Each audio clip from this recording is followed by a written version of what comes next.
Sir మాజీ ఆర్థిక సంవత్సరం సంతోష్ రెడ్డి హయాంలో ఆర్టీసీ బస్ స్టాండ్ ఓపెన్ చేశారు 91లో 25 డిసెంబర్ 91లో. ఇంతవరకు బస్ స్టాండ్లకు బస్సులు రావు. నేషనల్ హైవే రోడ్ మీద బస్సులు ఎక్కువ దించేస్తున్నారు, పోతున్నారు, యాక్సిడెంట్లు అవుతున్నాయి.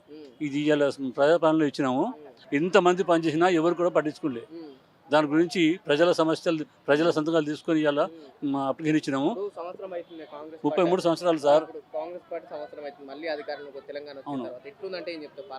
సార్ ఒకటి సార్, ప్రజల యొక్క సమస్యలు తీస్తే మాత్రం బాగుంటుంది, లేకుంటే మళ్ళీ చిత్తుగా ఓడేస్తారు. ఎందుకంటే ఇప్పుడు అందరూ సగం మందికి అర్థమైంది, ఏం పని అయితే లేదు. ఇది 3వసారి ఇచ్చిన అప్లికేషన్, ప్రజా వల్ల ఏం పని కాలేదు. మరి ఇప్పుడు కాకుంటే మాత్రం చిత్తుగా ఓడేస్తారు పబ్లిక్. ఇది మాత్రం గ్యారంటీ. 6 గ్యారెంటీల విషయంలో ఏం చెప్తాం మరి?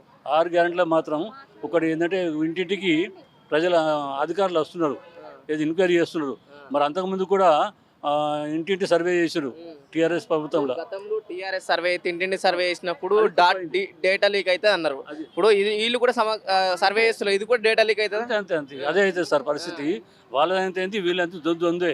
అన్ని పార్టీలు దొందే. ప్రజలకు మాత్రం సమస్యలు తీరడం లేదు. ఇది ప్రజా సమస్య. మా బస్టాండ్ అనేది ప్రజా సమస్య. మంత్రులు పనిచేసారు, స్పీకర్గా పనిచేసారు బాల్కొండ నుంచి. ఏం పట్టించుకుంటున్నారు సార్? ఏం పట్టించుకుంటారు? నిజామాబాద్ అయితే టీపీసీసీ అధ్యక్షుడు అయితే మహేష్ కుమార్ గౌడ్. అవును, ఏం లాభం సార్? కలిసి కూడా వేస్టే. పంపించిన సార్ మంచి మంచి నాయకులు బాల్కొండ నుంచి.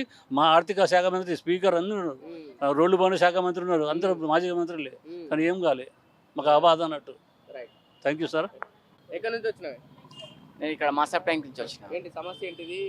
మా భార్య అడుగుతానికి వెళ్ళింది, కేసు కాంప్రమైజ్ చేసుకొని మా ఆయన డ్యూటీ పెట్టుకోండి. ఈయన in-charge Srikrishna Padasarathi Mahavir hospital. Srikrishna medical director.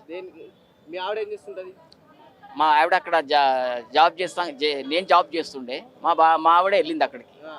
ఆయనతో మాట్లాడతానికి వెళ్తే ఆయన కొట్టి పంపించిండు. ఎందుకు కొట్టిండట? అది ఎందుకు నీకెందుకు అని గలీజ్ బూతి క్యాస్ట్ని తిట్టి పంపించిండు. తిట్టి పంపించినాక ఎఫ్ఐఆర్ అయింది. ఎఫ్ఐఆర్ అయినాక ఇతను ఏసీపీ గారు ఏమో కేసు సిఐ గారికి ఏమని చెప్తున్నాడు, కేసు క్లోజ్ చేసేయని 3 సార్లు చెప్పిండట. మా భార్య కేసు క్లోజ్ చేసేయమని ఏసీపీ సార్ చెప్పిండట. దానికి ఏంది సార్ అర్థమైతే లేదు మాకు.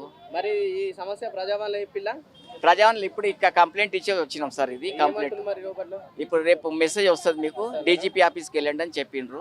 మా ఎంబడి ఇట్లా అన్యాయం అవుతుంది. ఏసీపీ గారు మా వెనకాల ఆయనకు సూపర్ హిట్కి ఏంది అసలు, ఏంది ఇతనికి ఏం లింక్స్ ఉన్నాయి? మేము అడిగేది అదే. డైరెక్ట్ సిఐ గారేమో అరెస్ట్ చేస్తాం అనుకున్నారు, ఏసీపీ గారు ఆపుతున్నారు, డైరెక్ట్ సిఐ గారే చెప్తున్నారు. మళ్ళీ వాళ్ళకి ఏంది లింక్ సార్ హాస్పిటల్కి, ఏసీపీ గారికి? నేను అదే అడిగేది. ఒక ఆడపిల్లని పట్టుకొని బయట ఎఫ్ఐఆర్ అయినాక ఛార్జ్ షీట్ అనేది పక్కకు పెట్టి ఇప్పుడు అరెస్ట్ చేయాలి ఇవన్నీ. అక్కడ కళ్ళ ముంగట ఉన్నాక అరెస్ట్ చేస్తలేవన్నీ.